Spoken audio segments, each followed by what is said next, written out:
Hello beautiful people, it's a girl Jeannie and it's Jeannie's Signatures. So today I'll be making this beautiful gown with a small beautiful altar neck. It's a little bit different from the normal altar neck, but this came out beautiful with a slit in the front and it's a flare at the lower part. So this was inspiration and this is what I made. So this came out very beautiful. This mannequin did not really do justice to this because when my client wore it, she was looking like that model in the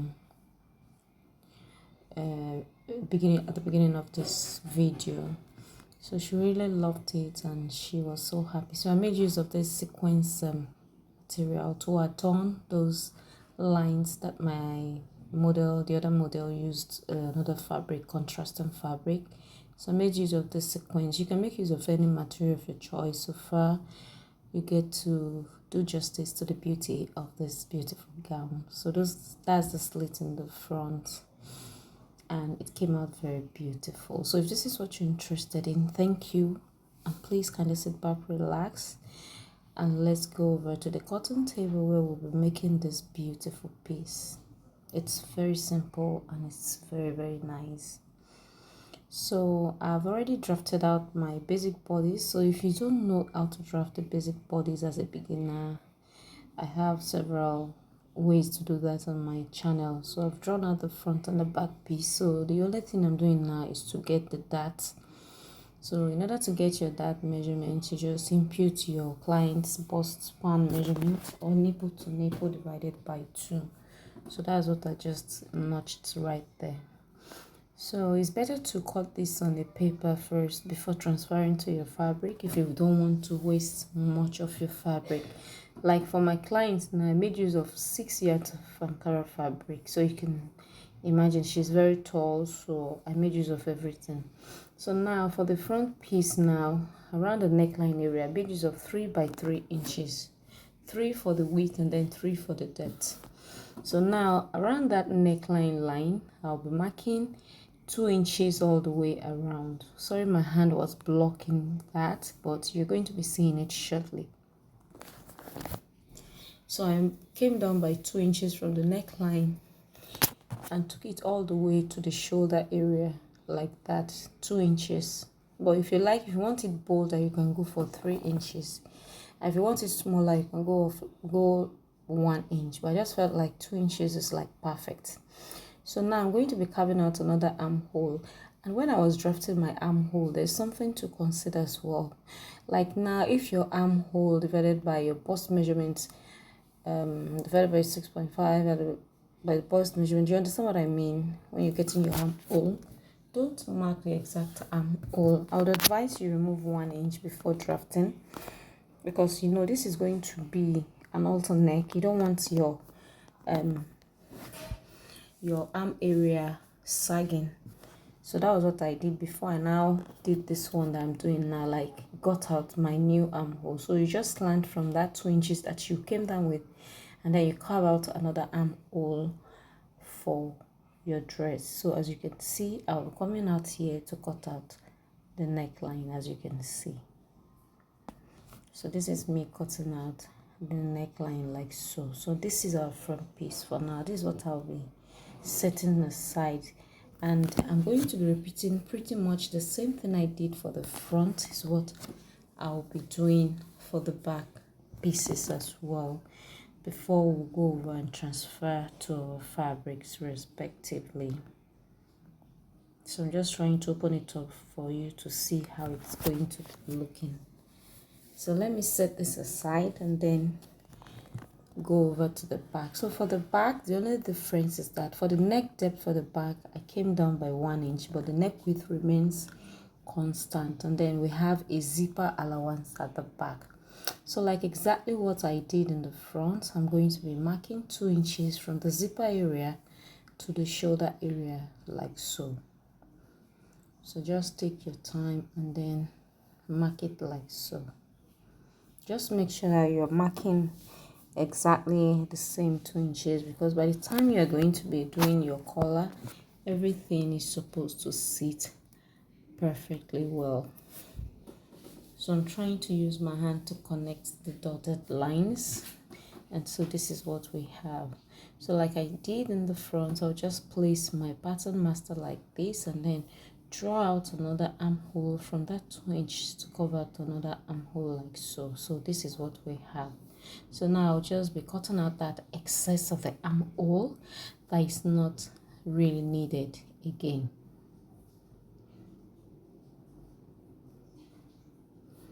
And then I'll go over to cut out the neck region like so.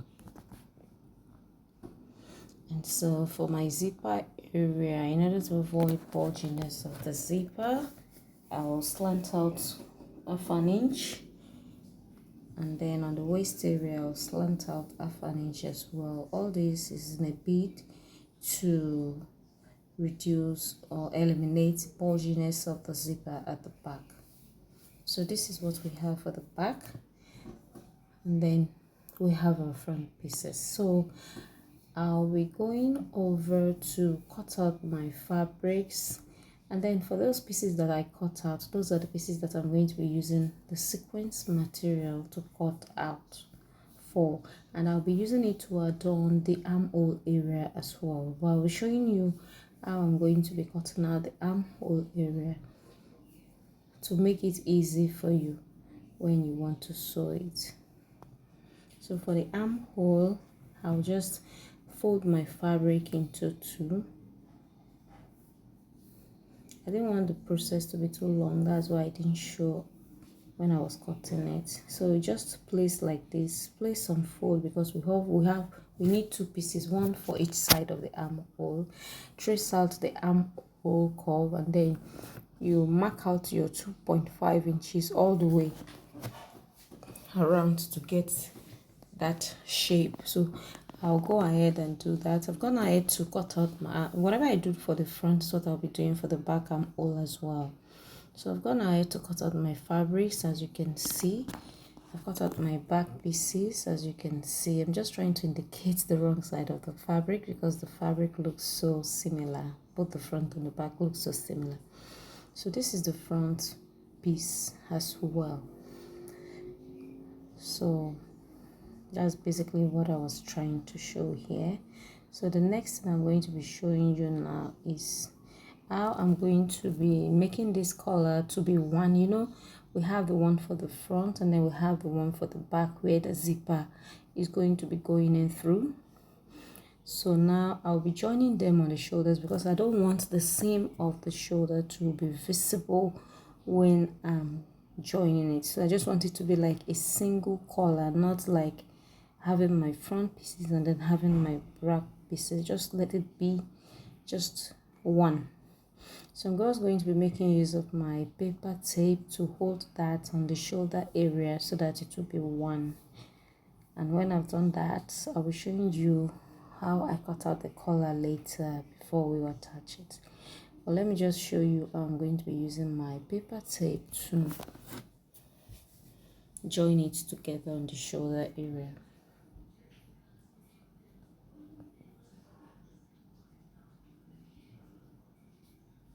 Sorry, I'm taking too long. I just had to take my time to bring the paper. So I'll just be placing it on the shoulder like so, and then use my paper tape to hold it down firmly. So if you've watched up to this level and you're not yet subscribed to my channel, please kindly hit on the subscribe button, kindly like, kindly share, and please kindly leave beautiful comments. So I'm trying to align it. Just make sure that it's properly aligned, because this is supposed to be balanced here, because it's 2 inches that you cut out. So I believe that everything should be balanced. So that other side was flipping up because it was not laying flat, so I had to use duct tape again to lay it so that it would rhyme. So you can see that it's properly lined. Not that one side is bigger, because of course we made use of 2 inches all the way. So you can see the way the collar is looking now. So if I want to cut out of my fabric, this is how I'll be placing it. I'll add 1/2 inch at the lower part and 1/2 inch at the upper part, and then cut out 2 pieces of that, because of course you'll be turning it.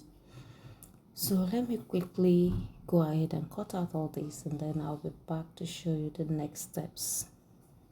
So I've gone ahead to cut this out so you can see the shoulder area, armhole area, beg your pardon, that I told you I was going to do. I've ironed gum stay on this, because this fabric, if you don't iron gum stay on it, you're going to be running into a whole lot of problem. And I went ahead to iron in 1/2 inch inwards like that. So if I want to sew it, I'll sew from the wrong side and then turn it over and then top stitch on the right side, and then take in my darts for the front.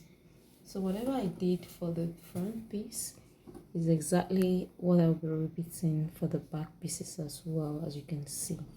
So you flip to the other side, you run by 1/2 inch, and then you flip over and then top stitch on it like so. So I'm going to go ahead and do all these, and then I'll be back to show you the next steps to taking my darts as well. Now for the lower side, I didn't show how the lower side, the cutting of the lower side, because I have several tons of tutorial on how to cut a flare skirt. So that is basically the reason why I didn't bother to show it. So you can just check out my channel. You're going to be seeing several tutorials on how to cut a flare skirt, a 360 degrees flare skirt, 180 degrees. So anyone your fabric is able to accommodate, you can do that. So that's why I'm not going to be showing you how to cut the lower part. I'll just show you the end product.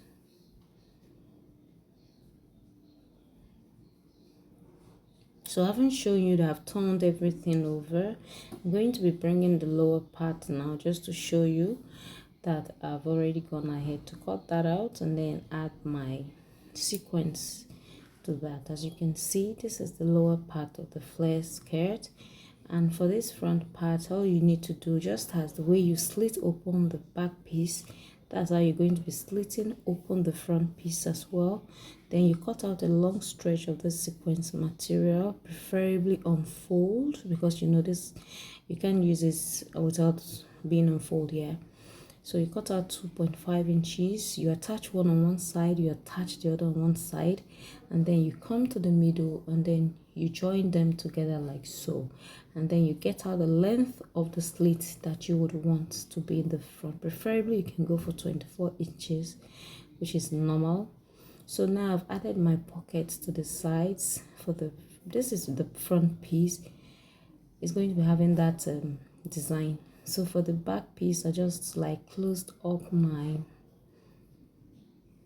just close it up. Okay, now before doing that, I'll join the half length of the upper parts for the front, and then use my sequence to adorn the waist area, as you can see. So whatever I did on the waist area for the front, I did exactly the same thing for the back pieces. I joined the half length and then adorned it with that sequence as well.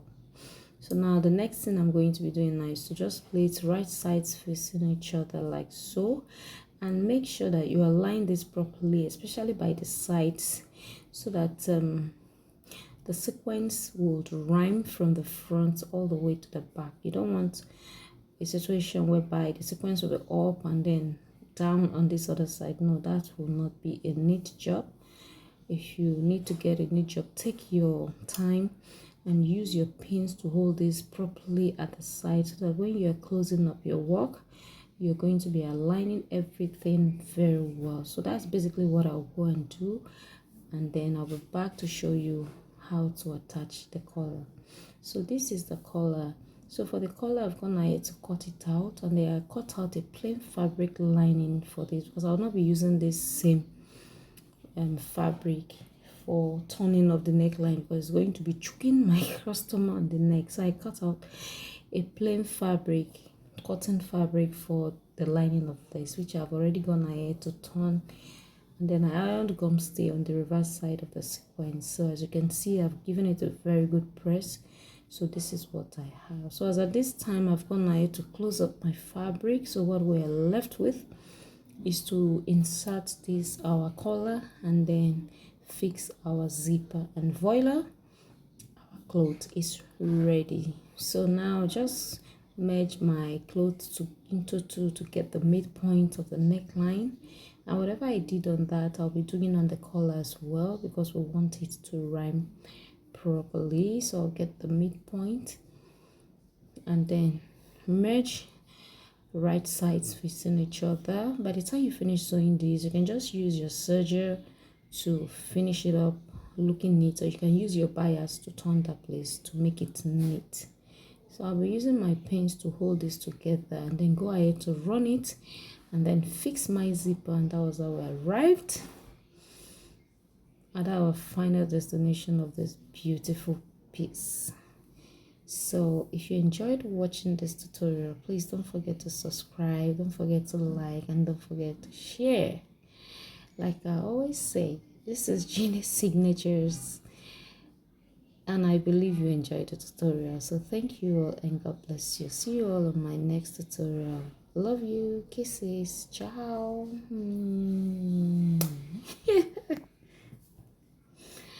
Thank you and God bless you.